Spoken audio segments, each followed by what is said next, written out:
storm surge of 4 feet swamped Red Hook and cut the Brooklyn suburb off from the rest of New York City.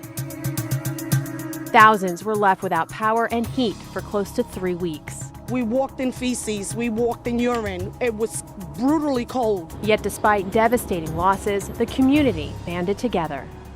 The morning after, the majority of our staff are from the neighborhood and they live across the street, and they came across to check on our building and found that for whatever reason the building was completely untouched. And so they did what they had done every day for the last decade that we've been here. They opened the doors and they tried to figure out a way to solve problems and come up with solutions for their neighbors. The Red Hook Initiative has been empowering young people for more than a decade.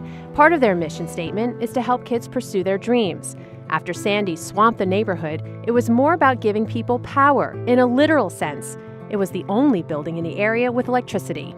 I was here for 12-hour days and doing all sorts of stuff. It was just like sort of constant motion. I'd get home and my partner would ask me, what did we do?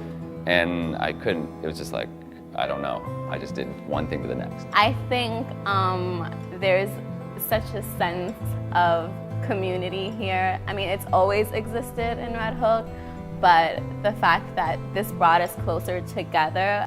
Sandy was a wake-up call for this organization. Knowing it took a week for government to be able to show up to do something, and I think that what was happening here was a very grassroots effort. Long term, it's looking at how do we formalize that, how do we train more local leaders to be able to step up and know how do we prepare. Now the community is working towards creating its own emergency response team before the next superstorm happens. I don't know if I could live in New York if I didn't live in Red Hook. We are a community like unto itself. It's just home. That's why it's special to me.